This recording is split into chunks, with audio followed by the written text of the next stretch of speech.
It's my pleasure to welcome Delon Madavan to speak to all of you. He was the Tamil Studies visiting scholar at Cornell in the spring of 2020 and was supposed to give a talk on campus in April, but he unfortunately had to return to Paris quite early because of COVID.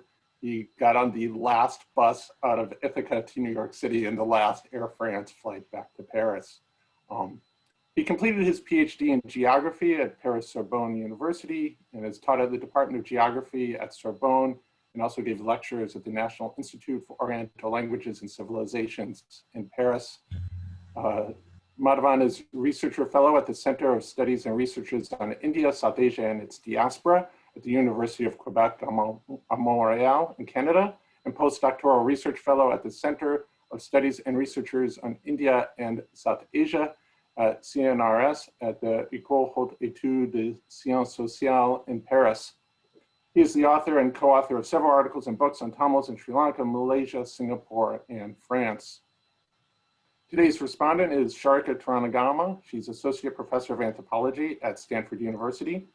Her major work has been on the Sri Lankan Civil War and research with both Sri Lankan Tamils and Sri Lankan Muslims, as well as some work on the Sri Lankan Tamil diaspora in North America. More recently, she's doing fieldwork on Dalit communities in Kerala. She's the author of In My Mother's House, Civil War in Sri Lanka, as well as the president of the American Institute of Sri Lankan Studies.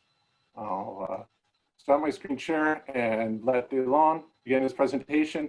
Sharika will give some comments after that, then we'll open the floor to any questions that you might have. Please enter them in chat during the process as well. I will just, okay. Can you see my screen? I try to share it. Yeah, yes. It's fine. Okay. First, I would like to thank Cornell South Asian Program to give me the opportunity to give this presentation. Thanks a lot to Daniel and Gloria for the effort you put into the organization of this event. And thanks to Sharika for agreeing to be respondent. It's a great honor and a pleasure for me. And of course, thanks to all the participants who take their time to follow this online presentation. So today, my presentation will be about dynamics of Tamil urban ethnic territories in diaspora, and more specifically in Kuala Lumpur, Paris, and Singapore.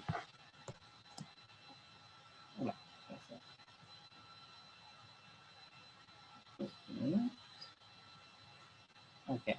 The historical circumstances that have led to the Tamil presence in the world are extremely diverse.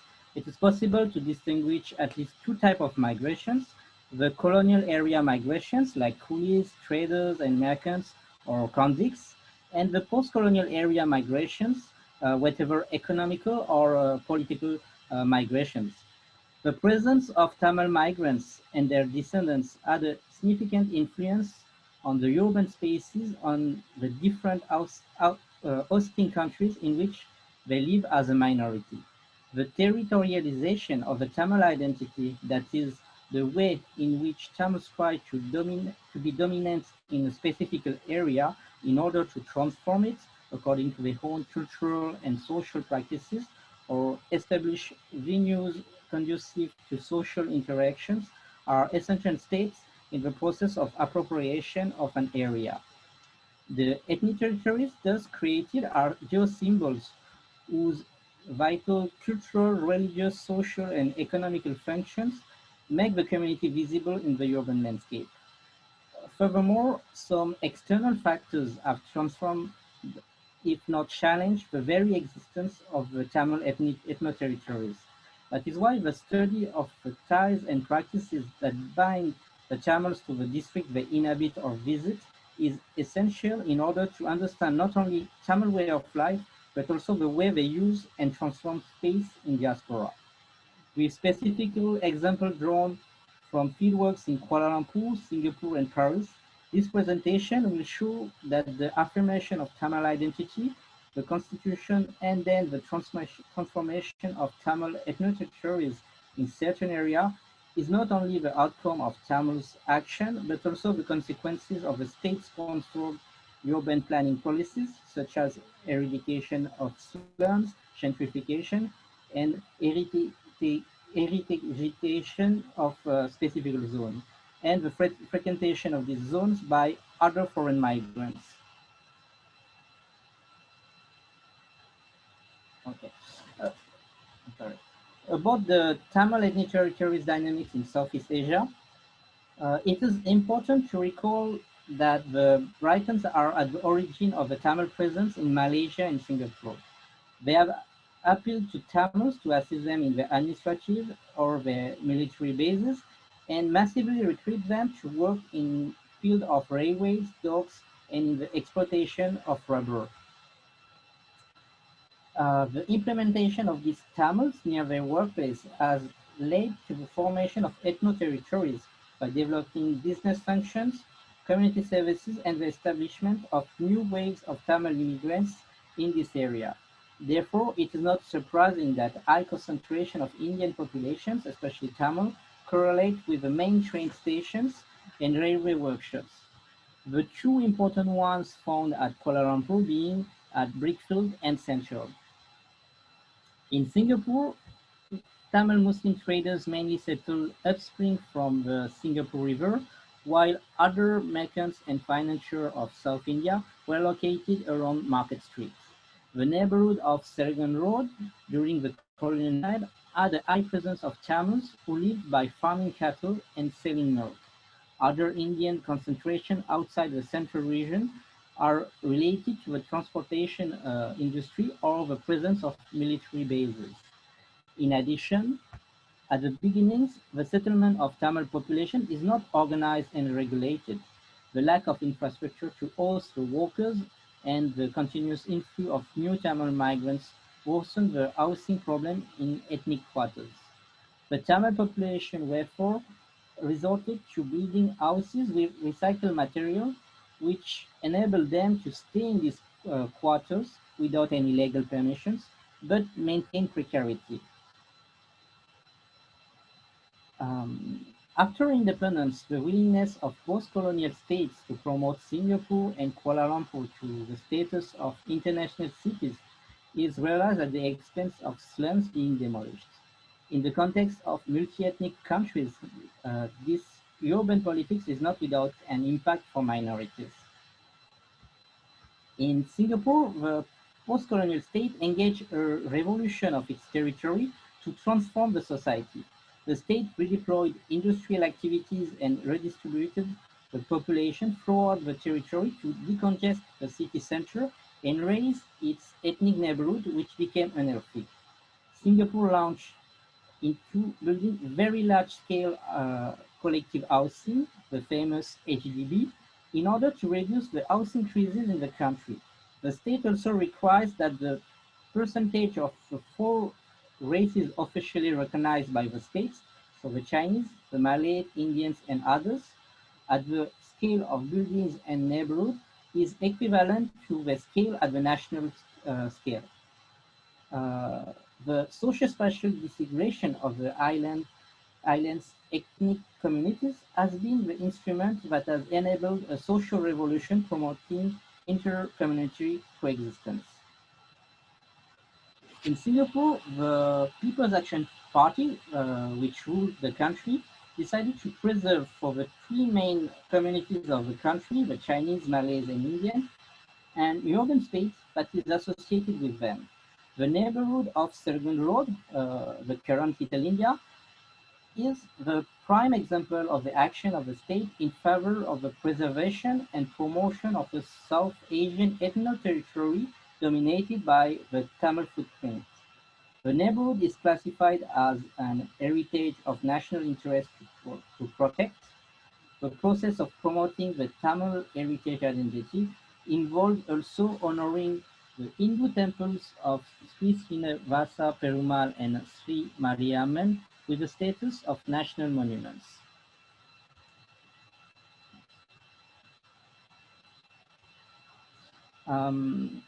In Malaysia, the states launched in 1991 an economic and social plan, which with a primary goal of reaching the state of a developed country by 2020. The state objective is to no longer have squatters in Kuala Lumpur territory. The eradication of slums caused significant changes in the area of Kuala Lumpur, famous for harboring a strong Tamil community. It transformed not only their appearance, but also their social economical composition. Following the gentrification of these areas, poor and lower middle class people were expelled and relocated elsewhere, while more affluent social classes took their place. Uh, The diversity of landscape structures, as you can see in this map of Brickfield in Malaysia, is the result of the process of gentrification. Indeed, the informal areas inevitably gave way. Here, you find them only in the southern part of the of the area, but all the inhabitants were already evicted. You mainly had three temples still remaining. And they give away actually to residential area with condominiums, buildings, or residential area, as well as shops and services.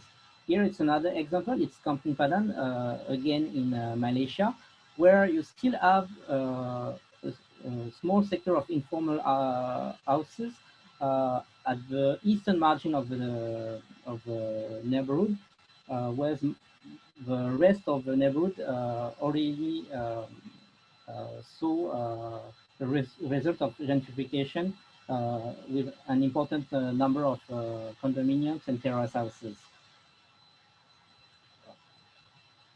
What about the attitude of Tamils towards the policy of urban cleaning? We must consider the attachment factors of slum dwellers to their territory. In many ways, it is difficult for squatters to accept leaving their slum despite their precarious living conditions. Their homes, although dilapidated, forge the sense of belonging to the city, and it is their anchor in the urban environment. The sentimental attachment of squatters to the place they live in is also mainly based on the intangible cultural heritage, including religious practices, songs, beliefs, social taboos, transmitted from generation to generation, and which reinforces the impression of some permanence of a Tamil presence in these areas. The combination of practices, representation, or expression of knowledge and know-how with the surrounding facilitate the assimilation of the slum where they live as a Tamil cultural space belonging to the heritage. Identification of Tamils to the slums is partly due to the territorialization of identity that allows them to feel at home. To this is also added all social relationships built around housing as meeting venues, place of solidarity, and place of religious practices. For the slums dwellers, informal temples, tea or alcohol stores are important places of sociability where attendance is selective to residents of these shanty towns. In addition, for the members of this minority who already feel marginalized by the Malaysian state, the policy of urban cleaning is a threat to the existence of the Tamil historical territories in the city. They also see it as the state's refusal to recognize their right to the city and its desire to remove their urban footprint from the capital.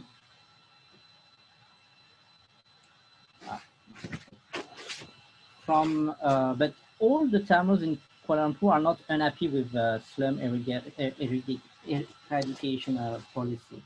In Kuala Lumpur, the heterogeneity of the Tamil community is reflected in the difference in perception facing the slum eradication led by the government policy. More than ethnic consciousness, it is the consciousness of classes which is critical to understand the positioning of the Tamil middle and upper classes. Destruction of shanty towns housing a community of poor Tamils is often encouraged by middle and upper classes for various reasons. It must end the negative image the squatters given to the community, notably the association of Tamil identity with gangs and criminal activities in these slums, which poses problems. The visibility of a urban Tamil working class and their practices tend to be hidden or disappear. It appears to them to be the best way to impose a new image of the community, which would be that of a middle and educated class.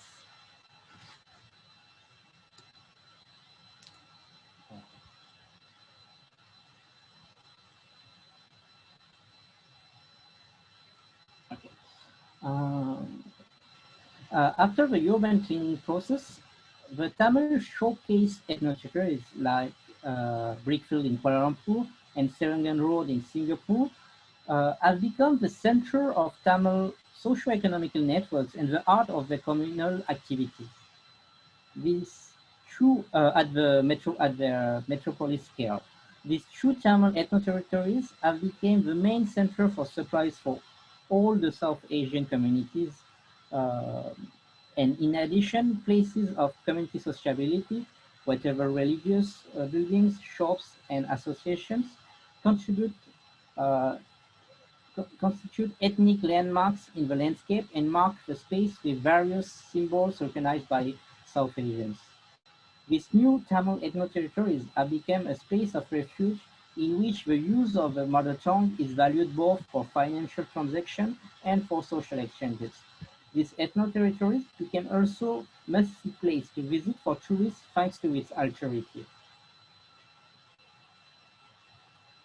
Um, I will now present the development of a Tamil ethno-territory in Paris known as La Chapelle. The first wave of immigrants of South Asian origin, notably Sri Lankan Tamils, settled in the 10th and 18th arrondissement. The high concentration in these two arrondissements of modest and inexpensive hotels made it possible for the first immigrants from South Asia to settle more easily on their own without community support. The proliferation of Sri Lankan Tamil businesses in the 10th arrondissement near the metro station La Chapelle led to the creation of a Tamil commercial district several years later.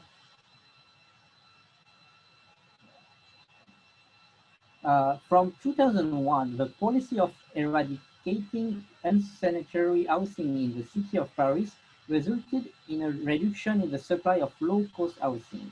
In addition, the regularization and the process of family reunification have lastingly transformed Tamil residential strategies. Members of these communities prefer to leave the capital to settle mainly in the north and east suburbs of Paris. If La Chapelle remains a commercial Tamil ethno-territory, the district is above all the center of the social and solidarity network for Tamils, in particular for Sri Lankans. It is a meeting place with other members of the community. It is also a place where recently arrived migrants who do not speak French and who do not have a residence permit can obtain information on administrative procedures and help in finding a job or accommodation. In addition, the district has an important role in the transmission of Tamil culture to the second and third generation. Otherwise, the influence of the liberation tigers of Tamil in La Chapelle is indisputable and gives the district a political function. Many stores display a portrait of Prabhakaran, the late historic leader of the LTT, or the flag of a separatist movement. Furthermore, many cultural and social institutions linked to the LTT have their headquarters in the neighborhood, like the Maison du Tamil or Tamil Cholle. It is also in this district that many demonstrations were organized to support the Tigers and denounce the military operation of Sri Lankan army during the final military offensive in 2009.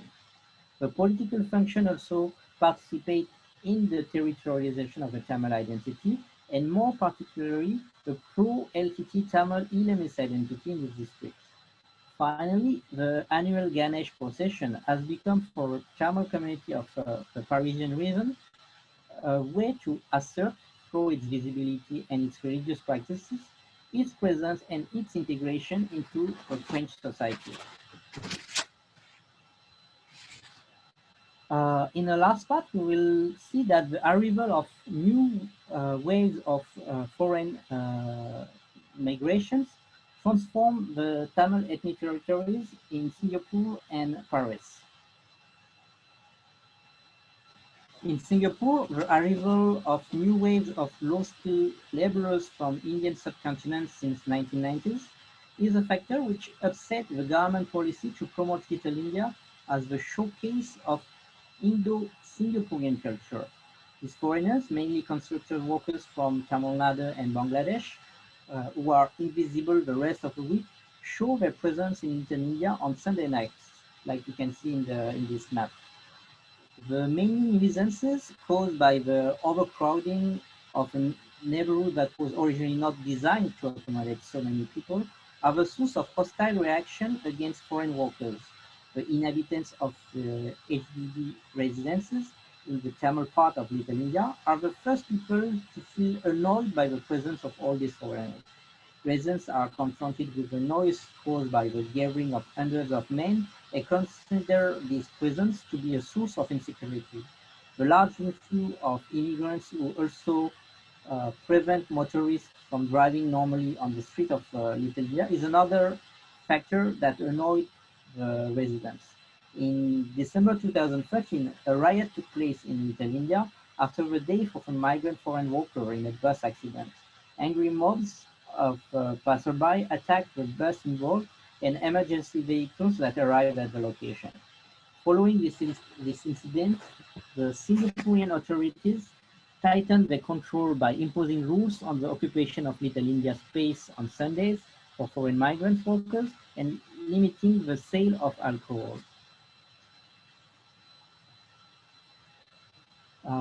In Paris, the Tamil district of La Chapelle is also undergoing changes due, on the one hand, to the decline of the Indian district dominated by the population of North Indian and Pakistani origin, which is a 10-minute walk away near Gare de l'Est station. The dynamism of West African entrepreneurs who have bought many businesses in the area has been at the origin of the development of an alcoholized West African male presence in the streets.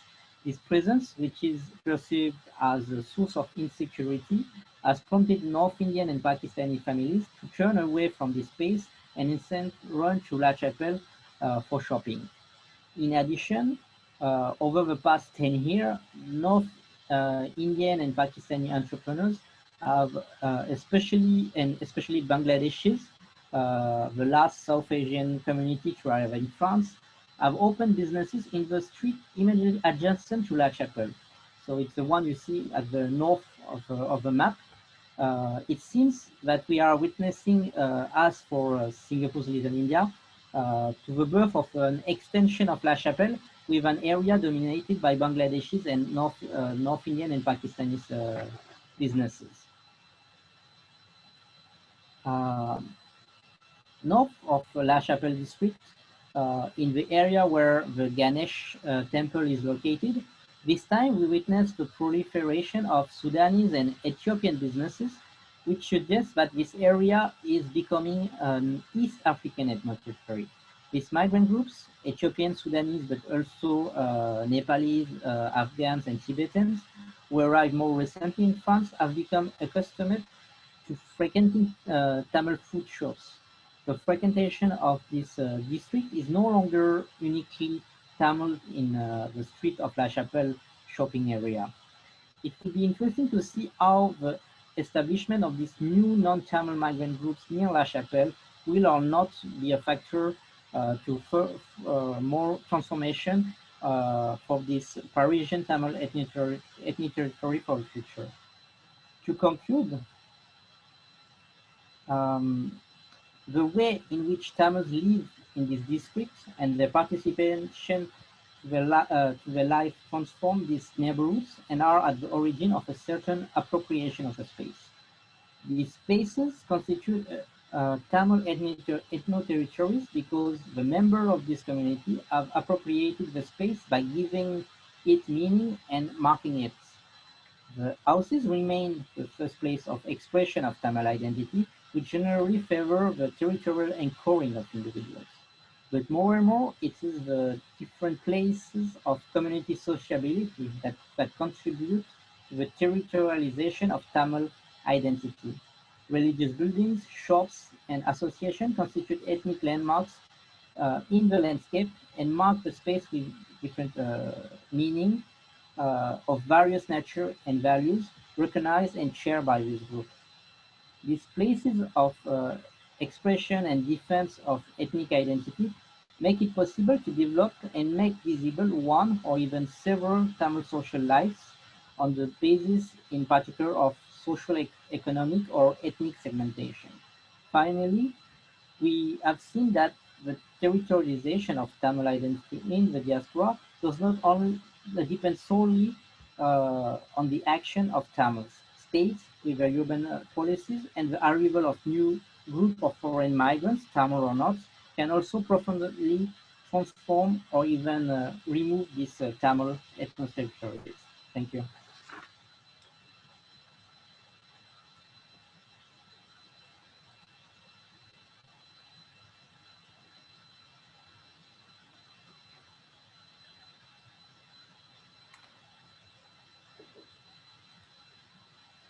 Thank you very much, Delon. We're going to have a response from Sharika Taranagama from Stanford University now. Okay, can you hear me? Yes. Yeah. Okay, so I'm so pleased to hear this paper, and I know that we don't have a lot of time for questions from the audience, so I'm going to try and be as quick as possible.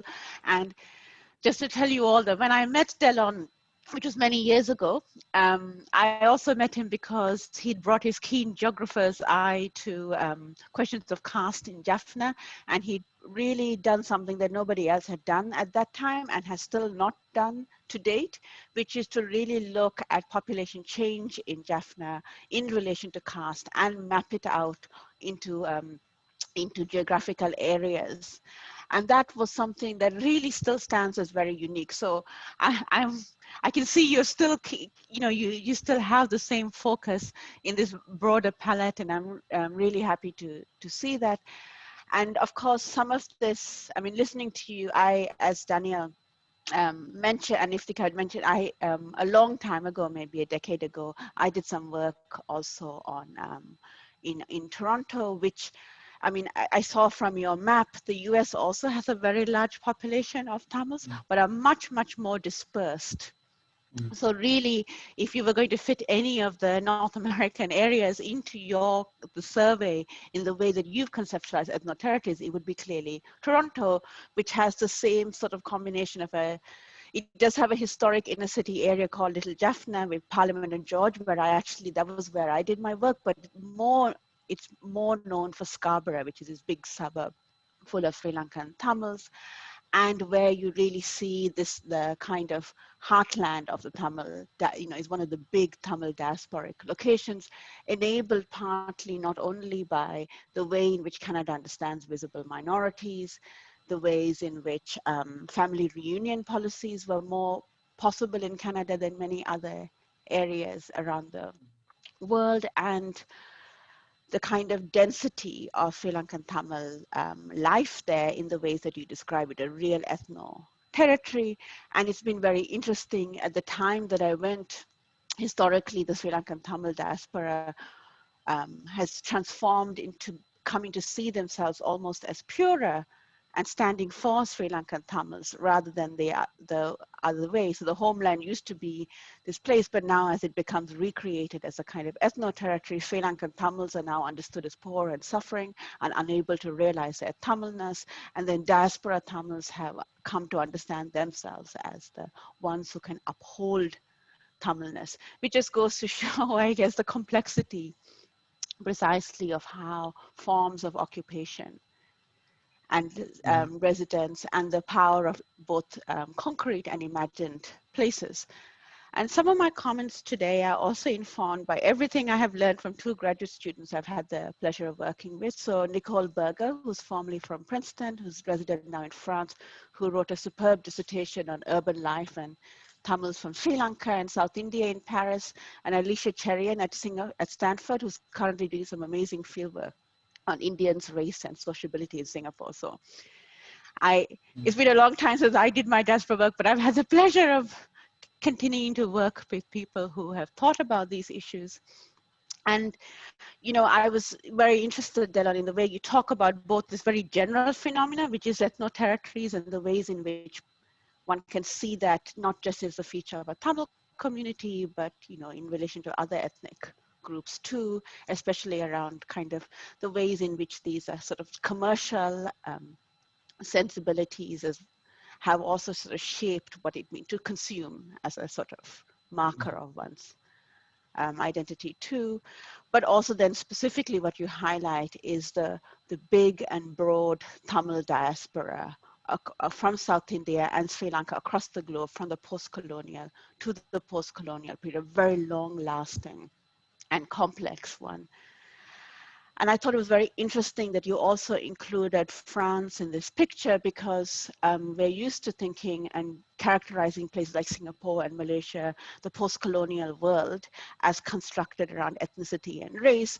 And in the kind of classical urban social theory, European and American cities are understood in the 19th and 18th century to be about class, and in the 20th century to be about race and ethnicity as a recent migration phenomenon.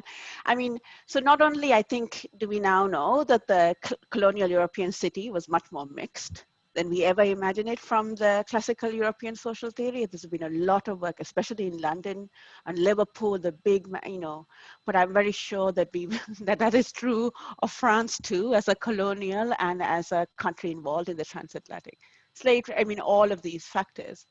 And that never really comes up in the European social theory. So when Richard Sennett talks in The Fall of Public Man, which is a great book, but when he talks about the demise of public life, he says there are two kinds of strangers. The first kind of strangeness is how ethnic groups see other groups as strangers they can place, the outsider who's experienced, he says, within a landscape where people have enough sense of their identities to form rules about who belongs and who does not.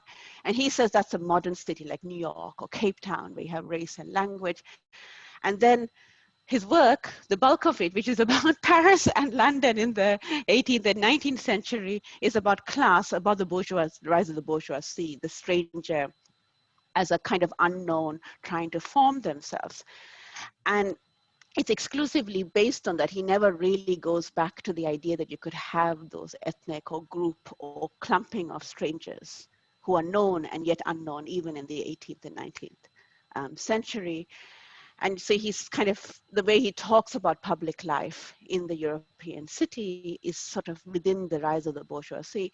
And I think, I mean, even though I'm going to talk now about Singapore and Malaysia, I think that thinking about European cities differently, also not only as in relation to contemporary migration, but through a longer history, which is about the change of spaces and so on, which is not only about self-understood bourgeoisie, who is really important. So I think that bringing this together is really important, because otherwise what we would get is like a study which is new migration, Toronto, Paris, so on, which is all about the contemporary diaspora, and they would never be put in relation to Singapore and Malaysia, which we understand as both contemporary, but as cities which are already racialized because they're part of the colonial world. So I think that was, you know, a really important part of considering these things together.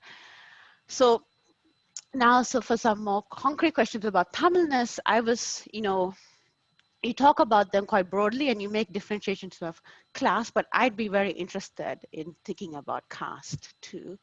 And I'd like to ask you to talk about caste, because in France, you do have, in France, Germany, Norway, which are non-English speaking countries and therefore non-preferred destinations for Sri Lankan Tamils, and also where you have a combination of chain migration and this non-preferred, means that you have much larger communities of Dalit and also non-upper caste Sri Lankan Tamil communities.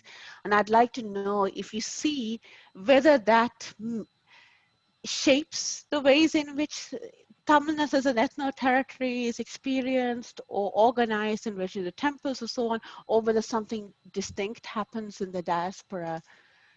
Because in places like Paris, for example.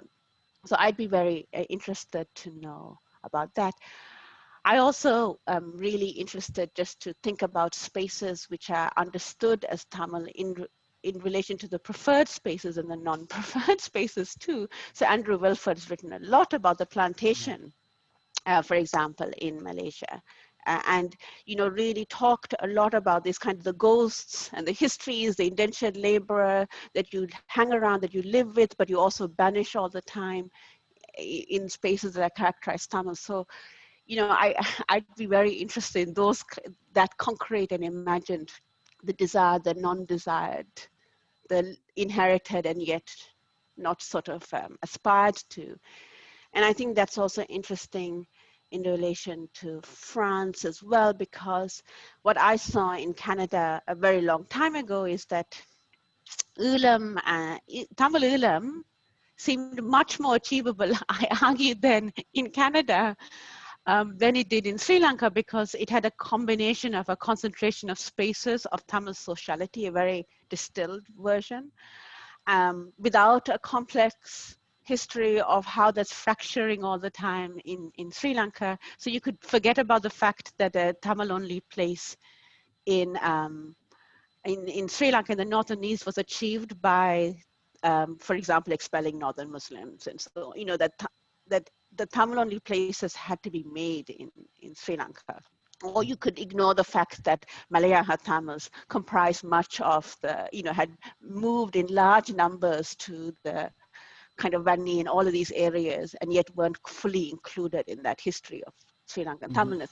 But in the diaspora, you had these very clear outsider host populations. You had multiple ethnic communities, and you had, and so you could be very distinctly Tamil, and the LTT really framed diasporic activity and sociability in the way that you show in Paris with the flag, and so even though in Canada, I thought that a pure Tamil-only space was imaginable for many young people, and that's why Elam also had a grapples there in a different way from how it was experienced in Sri Lanka. And so I think all these imaginary spaces propound in the middle of and also produced by very concrete urban experiences, often of concentration and racism and segregation as immigrants as well. So on the other end of that is a place like Singapore, which floats around South India and Sri Lanka as an imaginary dream of modernism. So it was really common in Jaffna for people, and especially Northern Muslims would say, oh, Jaffna town used to be like little Singapore. I mean, so it's interesting how Singapore as a sign of modernity within Tamil worlds, it still retains some of that. And so when you show this transition, that's an important space in Singapore, but also as an imagined space, actually still in South India and Sri Lanka as this kind of a local South Asian way of being modern as well. So I just want to maybe ask you to, if you have a chance to also think about that, and in relation to places like KL and Singapore, conversely, where you have Tamil migration, including Sri Lankan Tamils, but not exclusively, and they really don't determine. Sri Lankan Tamils have come to determine Tamilness in so many ways in Europe and North America, but what you show in Southeast Asia is that they don't determine. So where you have this very long history of Tamil migration, but people have been understood through other categories, not only as immigrants, but through a variety, as you brought up, understood as coolies or merchants and so on. And then you highlight this recent relationship to workers and laborers from India who are understood as immigrants. And I wanted to, think about how these cities, their emergence is alongside all these groups of people, including Tamils and others, that the city and the communities have sort of emerged together, including the shape. And you show that, which is a little different from places like Paris, which have understood people always as immigrants to that place. And I just wanted you to talk a little bit about that. And that's because for example, I said my student Alicia Cherian has been thinking about what kind of social and urban formations do worlds of indenture create in contemporary life. And so this is sort of question inspired by her work, but I'd be very interested to know about those differences. So I can see that I'm taking a little bit too long, so I'm going to stop there and open it out a little bit. But thank you very much for giving me the opportunity, Delon, but also Danielle and Iftika, and also Gloria for making everything run so well. Thank you. Thank you very much, Sharika. There, there are a lot of questions. I will try to start with the Tamilness, and first with the case of Southeast Asia, because it's very interesting. For me, what was important is to show that there were not a unique configuration of ethno-territories and identity. We used to often hear that the Tamil community is one unique, but it's very segmented. And in Singapore and Malaysia, as you said, Singapore is a dream in certain way, and is in the imaginary of Sri Lankan Tamils and Muslim Tamils, a kind of El Dorado. But during colonial times, there were a kind of distanciation, and actually, I had very short time, so I didn't try to develop a lot. But before the development of this in Kuala Lumpur of this, let's say, construction workers, ethno-territories, the first Tamil territory was Ceylonese Tamil ethno-territories. Actually, it was near one street where, because they were the first who came with the British when the British decided to transform Kuala Lumpur as the capital. They bring 30 Ceylonese Tamils, and they settled in a place, and it was known as the Little Yalpanam, Little Jaffna. And during a long time, actually, during colonial time, there were a real social distanciation and segregation between these Ceylonese Tamils, who were from the lower caste, and most of this Indian Tamil population who were from Dalit caste, actually. And it's only after the independence, or just before, when the Japanese realized that they would not be able to easily go back to Sri Lanka, that they decided to find for their daughters some husbands who are from Indian elite classes in Malaysia.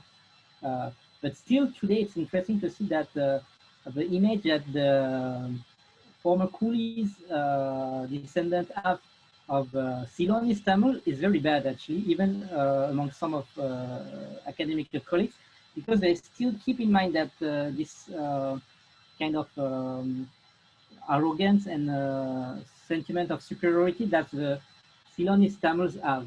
But the image they have toward the Sri Lankan Tamils, especially those who came after the independence and after the beginning of the war in Sri Lanka, is totally different, because they assimilated them as victims, and moreover, because in Malaysia you have this idea that they are also marginalized, and they took Prabhakaran as a role model, a model who fight for the Tamils.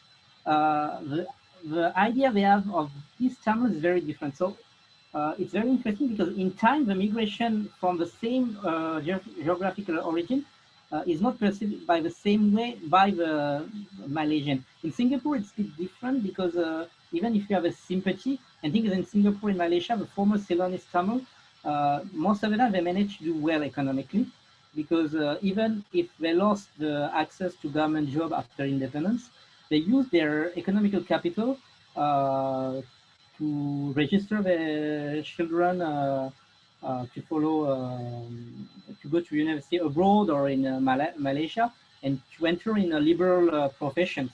So you have a lot of doctors, etc. So it's a community which is doing well. But contrary to Malaysia, in Singapore, you have this idea that the minority should have the freedom to express their religion, their cultural identity, but not their political support abroad. It's the same case for Malays with, let's say, the Palestinian movement. Sorry. So that's also an interesting thing. And caste identity, little by little, I would say, disappear in Malaysia and Singapore.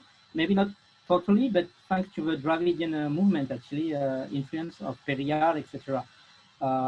In France, I would say it's very different. For most of it, you have small association of Dalits in Paris who are very who have some link with other let's say defender of feminist movement or free thinkers, but they don't have a lot of exposure with most of uh, uh, Tamil diaspora in France. And thing is here, the thing in France, like I think in other countries, the LTT movement managed to, it's changing now, but for a long time they managed to cover all the media spaces, communitarian media, and it was also difficult to to express something different. And caste was an issue because they didn't want to divide the Tamil Sri Lankan population, and they show them as a champion of anti-caste movement also during a long time, and that's what bring them the support of a lot of Dalit groups. So I would say in public sphere you don't have a lot of the caste affiliation is not normally show off, even if you know that contrary to maybe London and maybe Toronto, but true, we have here more members of Dalit or middle castes here in France. And for example, the way the head culture identify themselves here and in London is very different.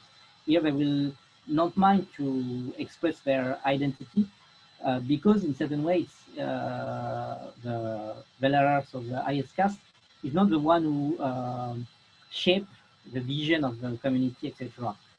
Here they can show, and it won't be seen as a stigmatization. The fact to belong to this caste and succeed economically is already seen as a success, and they won't lose socially or economically because of their belonging to caste. But most of the time, especially for second generation, it's always when it comes on weddings, uh, and most of the time, the second generation used to discover this caste reality when, unfortunately, they try to be with a partner who is not from the same caste, and they discover for the family refusal that oh that's a problem, and they have to deal with it. But it's same I think in many other Western countries. You have your caste association, but I have to admit that I don't know them a lot.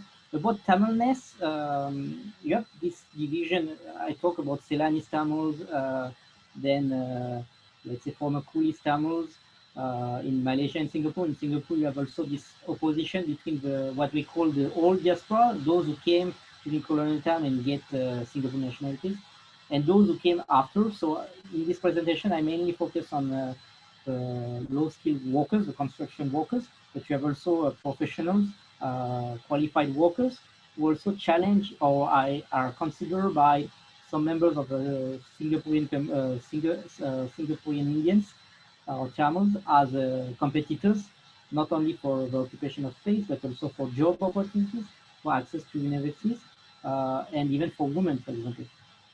So you have, and in France, you also have some competition between the Sri Lankan Tamils and the Pondicherrian Tamils, because the Sri Lankan Tamils have this tendency to give the impression they are better than the Pondicherrian because they master better the language and they're more visible, whereas the Pondicherrian used to sorry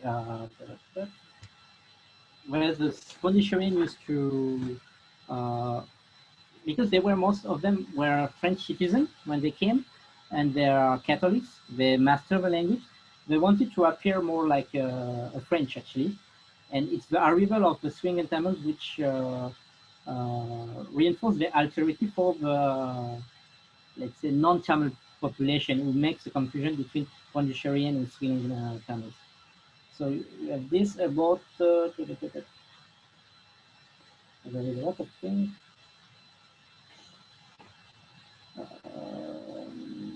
I don't know yet. So we had some questions from the audience, and if other people have some questions, they can go ahead and put them in the chat box. And I want to ask the first question is one from Michelle Gambird, who asks, mentions, thank you for the intriguing and informative presentation. Could you say a little bit about your field work? You talk with how you gathered information from communities and governments and how your positionality affected those interactions. Okay. I didn't conduct the fieldwork at the same time, actually. My PhD was about Tamil socio-spatial integration in Kuala Lumpur, Colombo, and Singapore. So for this one, actually, I used to spend one semester in Asia to conduct fieldwork. So we put Sri Lanka apart. But most of the time, as a geographer, I feel the need to observe a lot. So I use a lot of anthropologists and sociologists methodology. So I observe. I have the advantage to be South Asian. So, for example, the map you saw about the presence of construction foreign workers and in Singapore.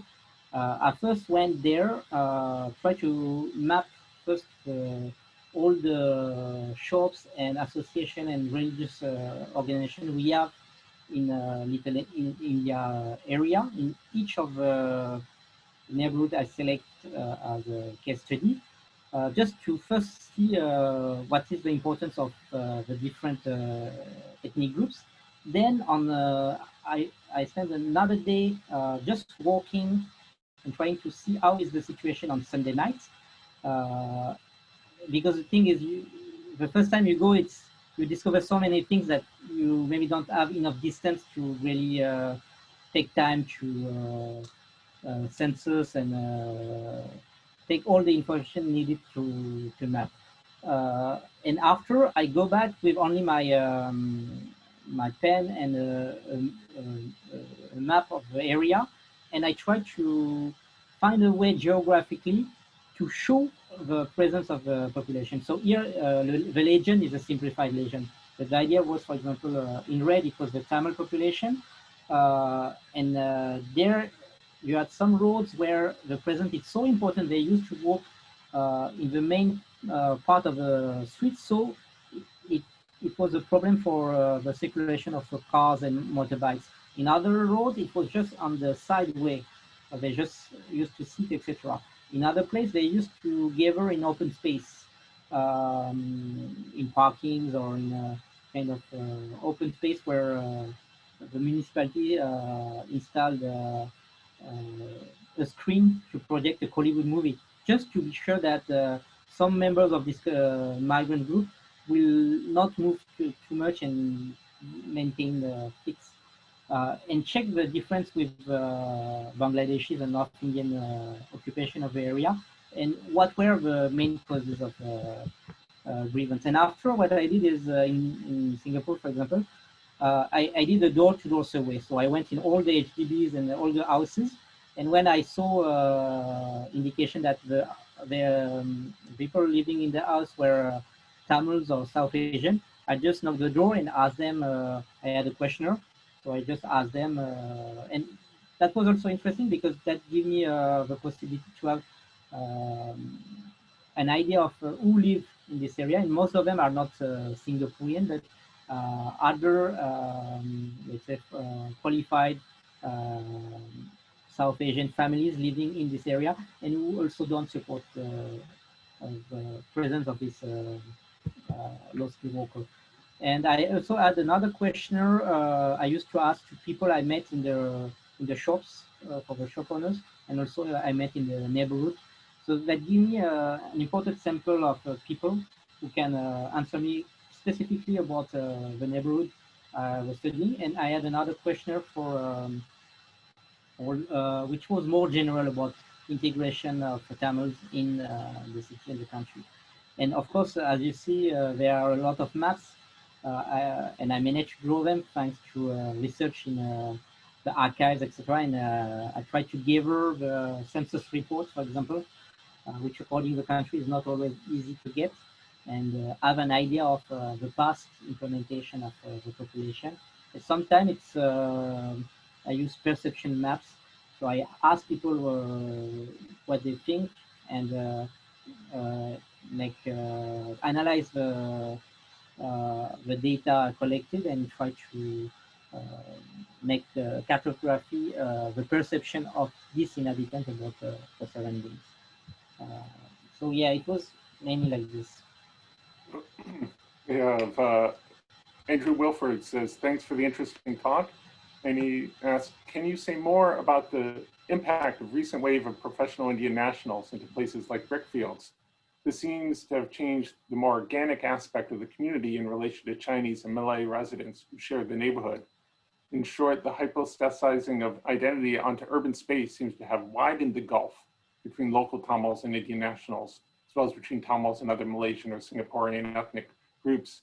As you point out, the government labeled brickfields Little India at a particular moment when the Indian Prime Minister visited, and also gave it a, quote, kitschy Indian makeover at that time, changing the flavor of the neighborhood, making it seem more Indian than Malaysian Indian. Or did you see that differently? It's difficult for me to answer because I didn't manage to go back to Malaysia for a while. And Malaysia is changing so quickly. And there is another aspect, is you have a lot of Indian ITs, even from North India actually, who are coming and select this particular area because they find there are a lot of shops and facilities, and they just stay in the condominiums. For example, it's Eric Leclerc, a French researcher who specialized on Indian IT professionals, who write an interesting article, I think it's also in English, and he say how these people actually, they just use it, but they don't really interconnect with the local Malaysian, especially the Tamils. So I think you have many spaces, and as Andrew also well explained in some of his papers, what is interesting also inside the ethnoterritories of Brickfield, you have micro spaces actually, because most of the time when we talk about Little India, Chinatown, Little Italy, we always have this kind of caricature of the shopping area.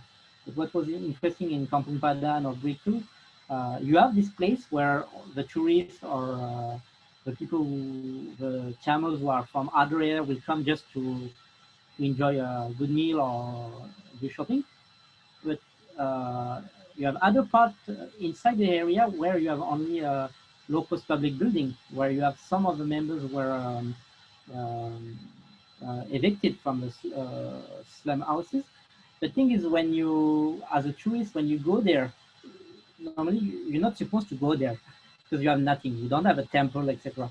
These people also live there. You have these people from Indian IT foreign professionals who come, and but they stay in their own world in condominiums, and they share it. So I would say what is interesting is you have multiple realities inside the same area. That's why it's also important to not and even the temples. Brickfield was interesting because you had the former big temples where everybody is going. It's showcased as a national monument, let's say, or at least as an important monument to visit. But you had also these informal temples where actually, except the residents of the neighborhood, nobody will go there. And so that's also the difficulty to answer to this kind of question. And especially in Malaysia, I know that things are moving so well. I also, for example, center when I was conducting my field work, the actually they mainly built a lot of terrace houses, and they were mainly Chinese and Western population. But now, some of my friends in Kuala Lumpur told me that it's becoming the new Little India in Kuala Lumpur. So from Paris, it's unfortunately for me, it's too difficult to to answer to this question. So we have another question from Daniel Delon. He said, I'd like to hear more about how you are deciding to call specific spaces ethnoterritories. Coming from the perspective of queer geography, the temporalities and liminalities of space are often foregrounded as appropriations of space, are always political and always limited. Sofiane Mirabat, for example, talks about how queer spaces in Beirut come into and out of existence, often without a trace. What kind and how many traces must congeal before a place can be called a territory or preserve of a particular community? That's a complicated question. And interesting because one of my very good friend who did a PhD also work about the queer community in Paris and Montreal. And I was very fascinated because uh, the analytical logics are very similar actually. Um, uh,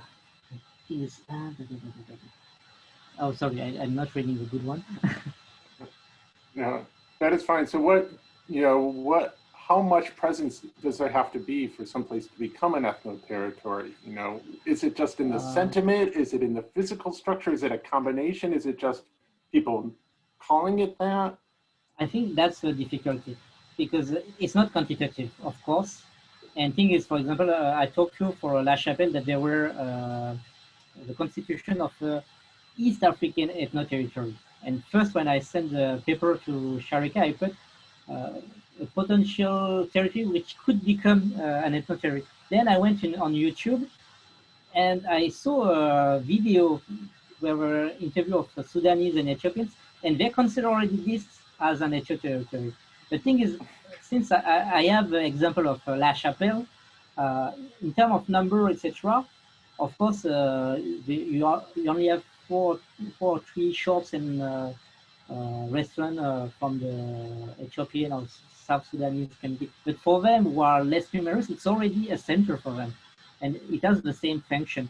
So I think first it's important that the community itself consider it as a center for social, economical. But I think it's mainly that you need this part to be appropriate, but not only by marking it with ethnic marks, but also socially appropriated. That could be religious, that could be thanks to association, for example. So what is interesting between this, let's say, the North Indian and Little India, which is shared actually, half is North Indian, half is Turkish at the bottom. So you have Kurdish, in La Chapelle you have this LTT supporters, and in this Sudan and Ethiopian area, you have also, it's most of the time members from minority groups in their own countries who come and who will also develop political function to this area with rallies, etc. So it's how they develop it. And thing is, what is interesting, and sometimes you can have several communities who use, because if we take the example of the Malaysian case, all the ethno-territories, the Tamils consider as ethno-territories, they're not most of the time the majoritarian population inside. It's just that they are more visible, and for them, there is a specific attachment. Mhm. And maybe also, yeah, so another example is Majid India in Malaysia, which was the area which was more promoted as the Little India. So it's a more American commercial area. It's a bazaar, if you want. Of course, you have more Indian touch, but when you make analysis of the landscape structure in the shops, most of the shops are owned by Malay people, not by Tamils, but Pakistanis or other South Asian communities. So for the Tamils in Kuala Lumpur, this is not really a Tamil area. That's why they favor brickfields, for example. So it's not necessarily how the state or others want to show it. And Singapore is a good example also. The state wanted to show it as a showcase of a modern Singaporean Indian identity area. Whereas with the arrival of these low-skilled workers in Sunday, in certain way that brings people to the origin of Singapore. When you have mainly male Singaporeans immigrants who came and who came to have low-skilled work to develop the country. So that's why it's difficult to put, let's say, very rigid element to qualify the territory as ethno-territory. So we have two more questions. The first, and they'll be the two last questions from Deepak Warrior. Hello from Singapore to Serangoon Road. The three ethno-territories you study are situated in states, France, Malaysia, Singapore, that have dramatically different ideas about race, ethnicity, and multiculturalism, like Malaysia's Bumiputra system, which is largely disadvantaged Tamils. And then there's the French state, in whose eyes race doesn't exist. From a comparative perspective, do you have any insights on how this changes the texture of life in those ethno-territories? Sorry, but what means changes the texture of life? Yeah, so how do these state policies of multiculturalism and race change how these ethno-territories are formed and how the kind of sociality that exists in them? I think it's what I tried to show for Singapore and Kuala Lumpur. It was very evident, and that's why I select Singapore, Kuala Lumpur, and Sri Lanka as case studies for my PhD. Because in Singapore, in Sri Lanka, actually, it was a minority where some member of this minority decided to fight the government oppression. And when I was in Jaffna, actually, Japanese used to take Singapore as an example of integration of Tamils. That's why for my MA, I went there to study the multicultural in Singapore.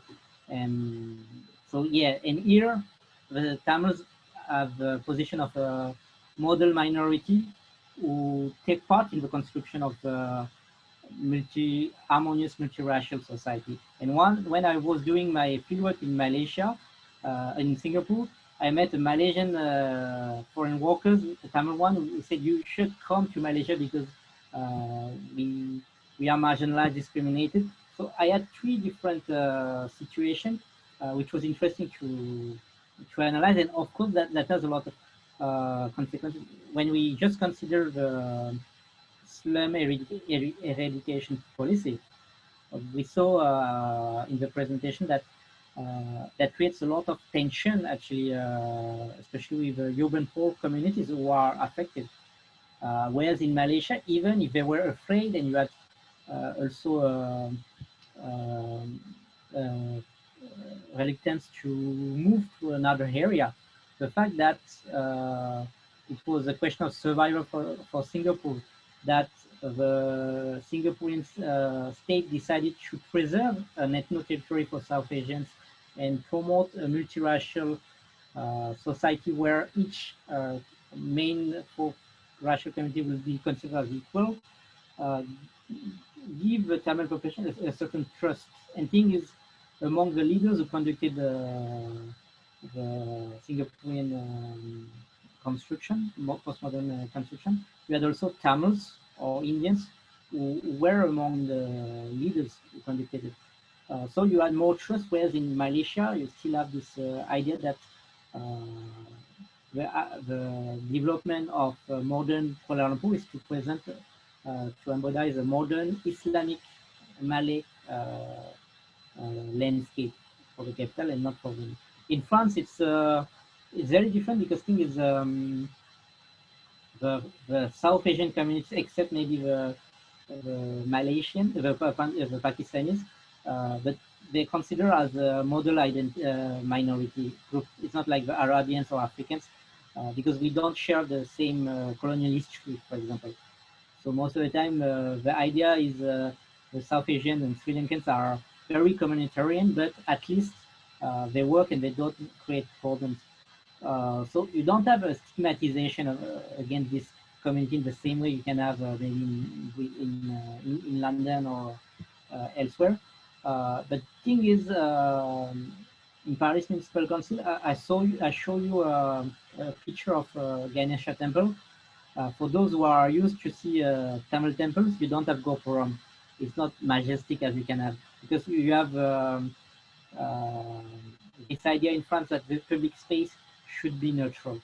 So except for the big church who are here for centuries, or for the mosque of Paris, but it's just one, all the other, especially minority religious group buildings are very kind of anonymous, except if you enter inside, you don't really know that it's, but at the same time, since I think 1981, the municipality of Paris allow the tamils to conduct this procession honoring Ganesha in the roads of La Chapelle. So it's a between two, and it's a lot of I would say the Tamils managed to gain trust from the authorities to conduct a certain number of procession. But here it's a municipality of Paris. So it's also a specific place because they try to preserve the architecture, the inherited architecture. So they're more reluctant to let immigrants to build, let's say, exotic things. Whereas you have another South Asian area, which was created in the northeast suburbs of Paris, in a town called La Courneuve, where here you have a temple, Tamil temple with Gopuram, etc. So it depends on where you are. And thing is, I mainly focus on La Chapelle. The thing is, as I show you, most of the Sri Lankan Tamil population, they live outside Paris municipality area. And in suburban cities, sometimes the number of Tamils in Pacific is very important, and they can have power. And for example, in Sevran, they managed to have a memorial against the Tamil genocide, for example, which is not possible. It's even also where and the territory, etc. So we are running out of time. There's one last question from Christina Hodelin, but I'll share that with Delon to answer over email if he can. I want to thank again Delon Madavan for joining us from Paris, Sharika Taranagama for joining us from Palo Alto as we've gone across oceans and continents to bring people together. Thank you all for attending. Please join us next week. We have our presentation at the same time on connecting art histories across Africa and Asia. You can find details on our website, social media at SAP Cornell. And thank you again, Delon, and thank you all for coming. And I hope I'll see you all next week. Yeah, I will. Thank you.